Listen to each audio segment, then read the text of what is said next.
Today we're making my Aunt Barbara's granola. This is a recipe straight from the 1970s. And in the 1970s, I was a teenager, but my Aunt Barbara was this very liberated, artsy woman who was a potter and a basket weaver and an artist. And I just idolized her, and she made wonderful food, including this granola. So that's what we're making today. Granola was actually invented in 1863 by Dr. John Jackson. Wow. It was called Granola. So it was Granula. And it consisted of wheat flour with gram flour and brown sugar. And it grew in popularity as a health food because this was a doctor. Well, just a few years later, guess who started making it? Dr. John Kellogg of, obviously, Kellogg cereal fame, the founder of Kellogg's. He was sued by Dr. Jackson for stealing his recipe. Oops. So Kellogg's, all they did was they changed the name to granola, replacing the U with an O, and that is how granola came about. When you mentioned the 70s and kind of the 60s and the hippies, that's when granola really exploded, and the recipe changed. It's actually from a man in Chico, California, who replaced the wheat flour with rolled oats. And that's the oatmeal that we know. The previous version with the wheat, it was very dense and actually kind of hard to chew. I would imagine. Yeah. And so modern granola was born in the 60s and 70s. And in the early 70s, it was still only available in health food stores unless you made it yourself. I remember. And now we have our modern day version, but you can still make it the old fashioned way at home. It's a really neat recipe. And a lot of these things, when Janice brought us the recipe, can be leftovers, things that you have left over from other recipes and make a delicious treat. So, sure. Janice, thank you for joining us, and let's make some granola. It's my pleasure, Stacy. I'll go ahead and get the bowl over here. We're going to start by mixing together our dry ingredients. So right here I have the 4 cups of oats. Now the recipe is on the AgingNext website, but we start with the 4 cups of rolled oats. And then, oh boy, it's like having Vanna White next to me. It's wonderful. Okay. Now I have my cup of nuts, and you can use almonds. I'm using pecans. You can use a combination. You can use pistachios or walnuts, whatever you like. But I'm going to go ahead and chop these up. And did you want to take a few of these, Stacy? Because we were talking about this, and I brought my little desk chopper here. You know, you can pick one of these up at Walmart or Target. I've never even used one of these Really? before. Oh my gosh, no. I love this. For me, cutting nuts, it was probably because I don't keep my knives sharp enough. When I try to cut nuts, they just kind of slide all over the place. They can do that. Now, also, I do find by using the little, you can get out some frustrations too.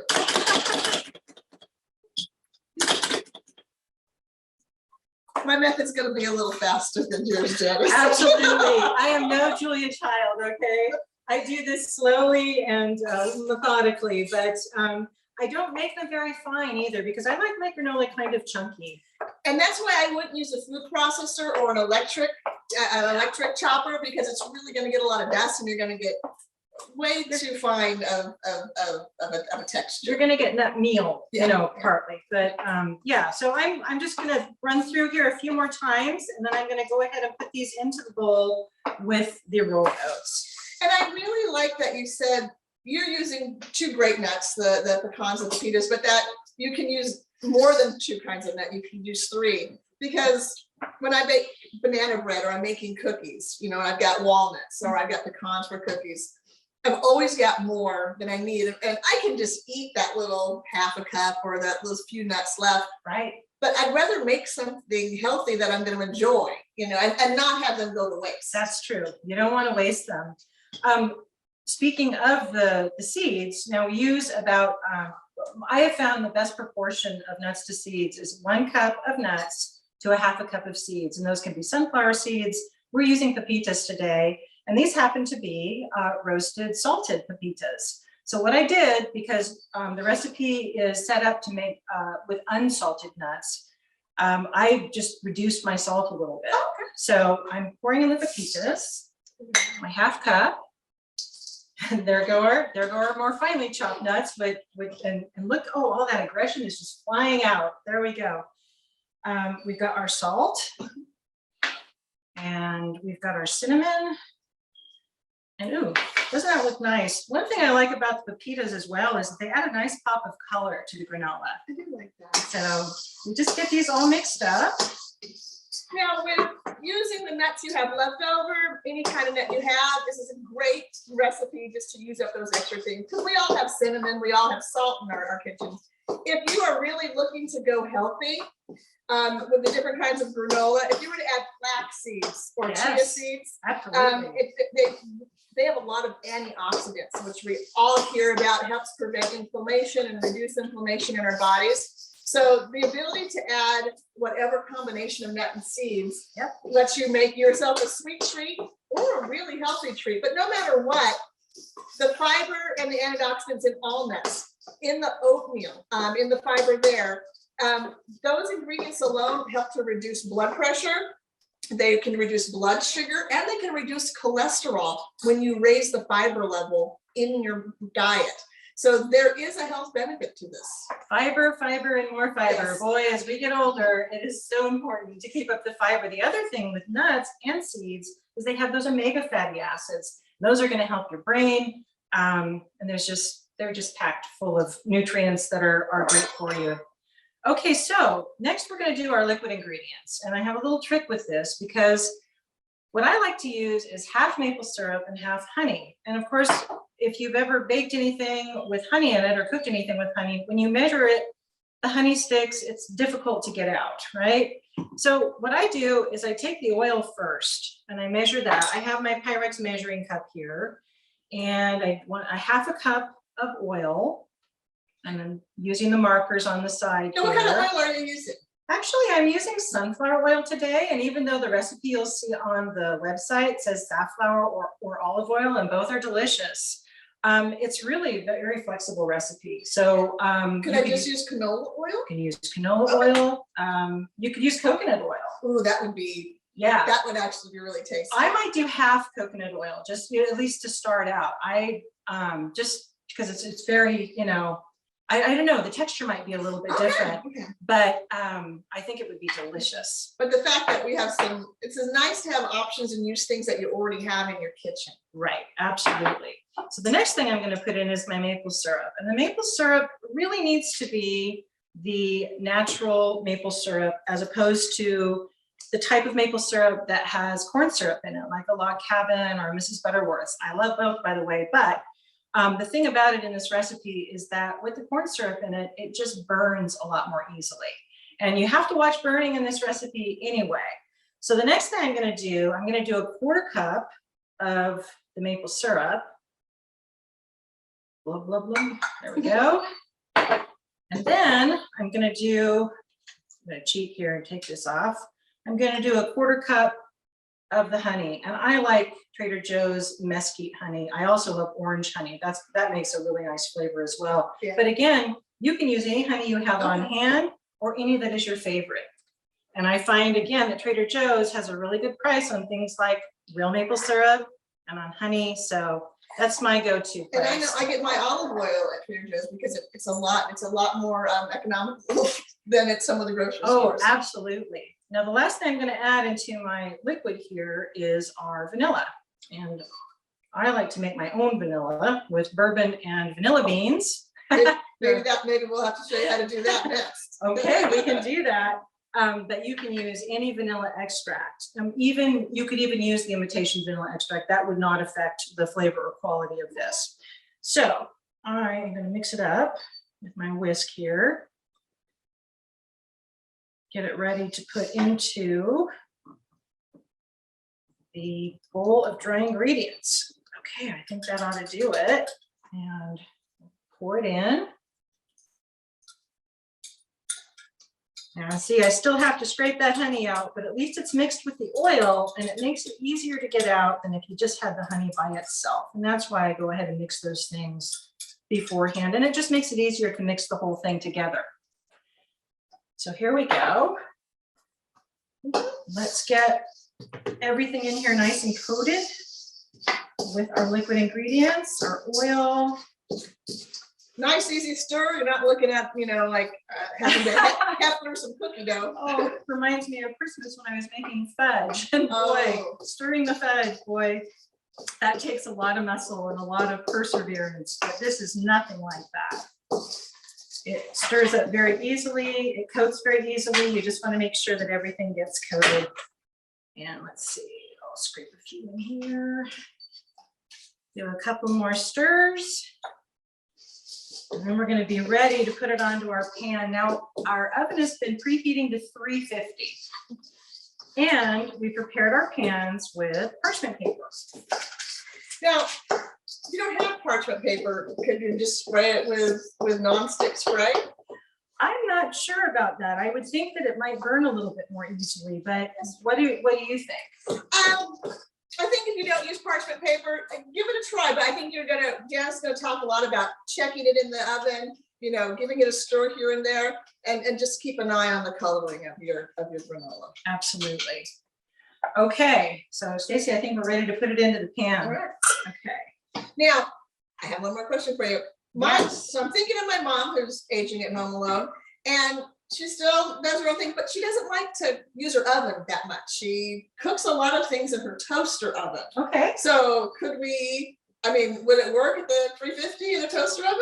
I've never tried it, but let's give it a try. I think it would be fine. I think at it'll work out 350. great. It's smaller, but I don't see why. And the timing might be a little bit different. So Keep an eye on again, it. keep an eye on it. Now, can we cut this recipe in half? Say I've only got a few nuts. Is it, you just cut everything in half and make a smaller batch? Absolutely. Absolutely. Again, the timing may change, but your temperature is going to be the same, and you just need to keep an eye on it. Okay? Yeah, but feel free to. Like cookies. I check my cookies a few minutes before they're done. Right. I look for that brown egg, I don't want to burn my cookies. So it's Yep. kind of the same thing. Feel free to experiment.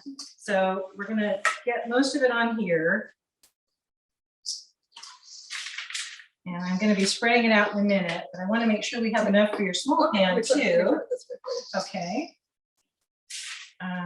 Should we put some on your small pan too, just to make sure? I just wanted to ask that question because a lot of us, especially, don't use that big oven anymore. And when we downsize, move into a smaller place, that toaster oven just becomes vital to be able to cook it.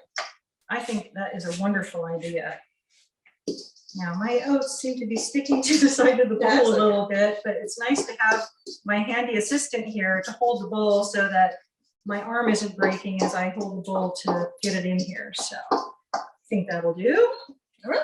And what I'm going to do with the spoon, I'm just going to flatten it out. And for this recipe, I've used bigger pans. I've used this size or even smaller pans, and then 2 of them.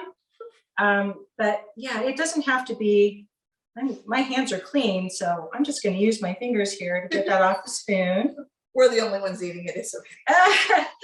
Always And wash your hands. if you're making it in your own kitchen, it's okay.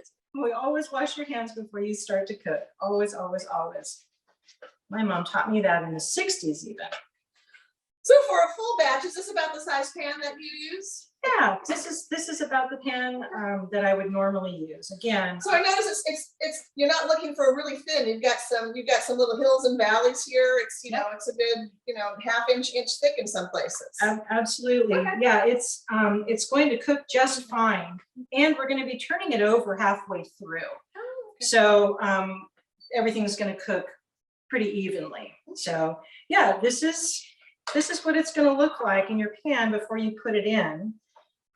And then we're going to talk about the timing. Okay. So we're going to put it in there, and it's going to be a total of about between 20 and 24 minutes, but it's going to depend on your oven.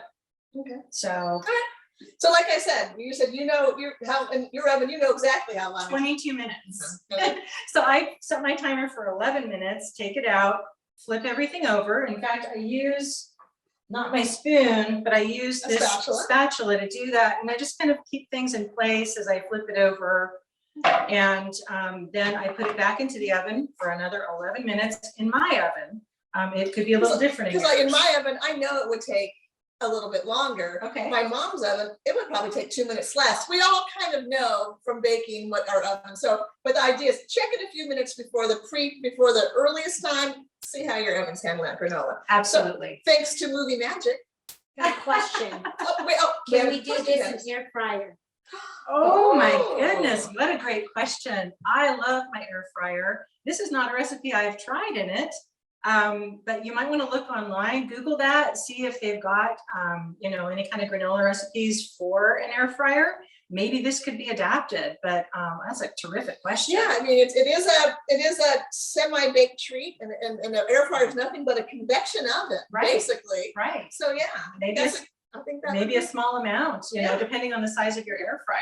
And thanks to television, YouTube magic, we have one already ready in the oven. Okay, so Go ahead and get we'll that out. trade, we'll trade. Oh, yes. Voila. Okay, and Okay, this, so you've even done that in a quarter cake pan. I which is did. okay. This is what I had available this morning. I think that's great that you have lots of options for cooking. Oh, I'm obviously, gonna try. Hi, everyone. Welcome to AgingNext, Stacy's Kitchen. Abby, our CEO from AgingNext, coming to Hello. join us today.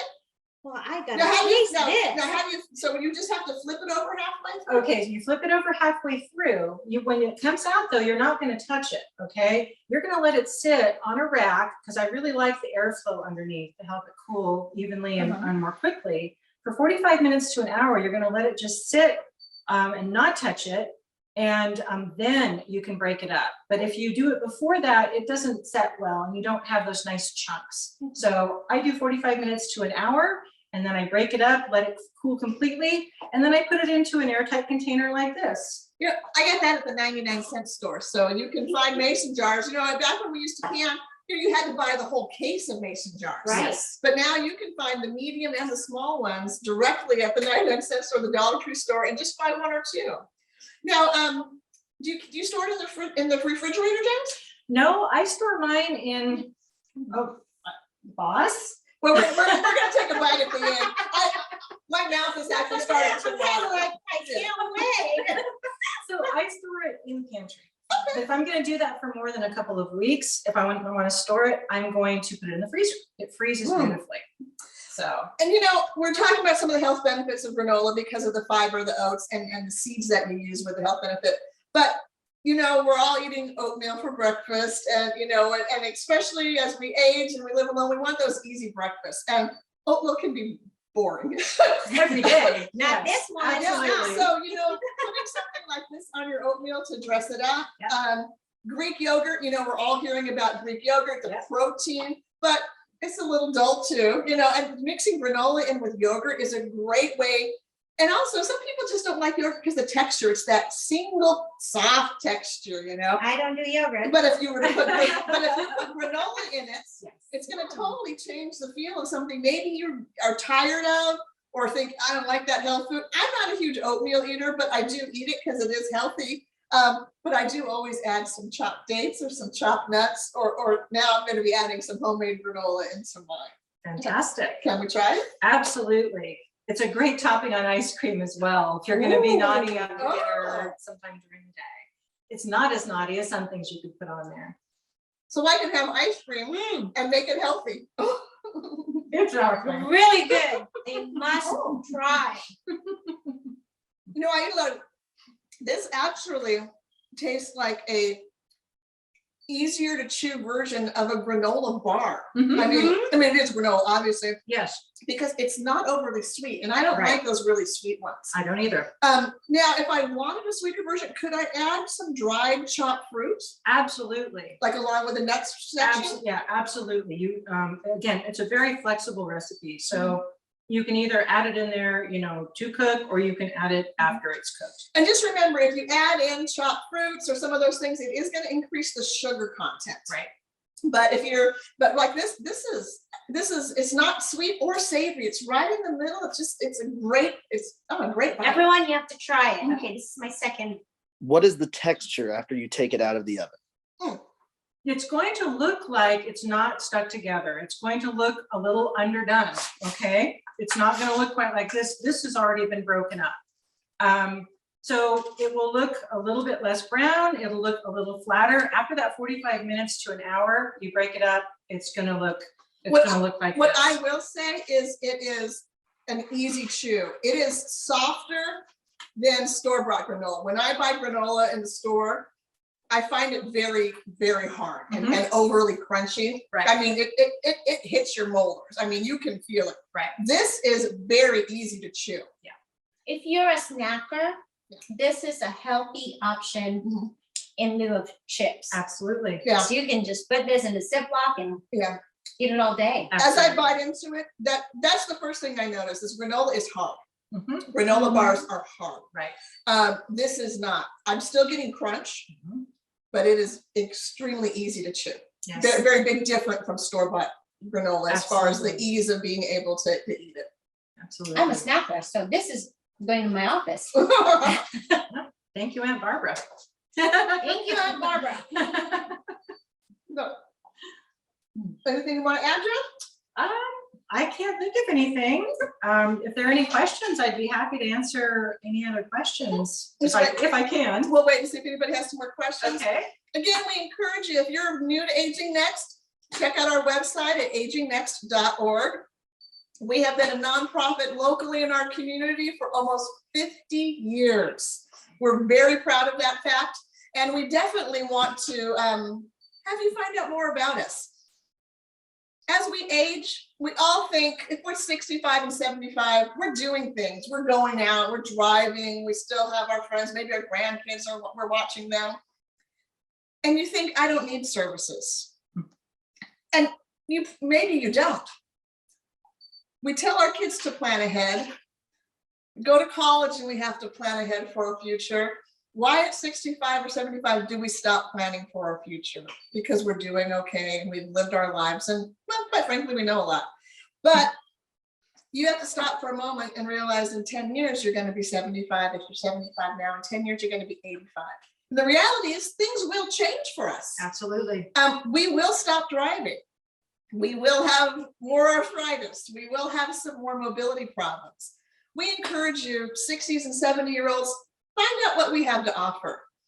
We encourage you to be a volunteer. Come and volunteer with us and be a companion, be a friend, be a driver for someone who now is 85 or 90 and needs that support.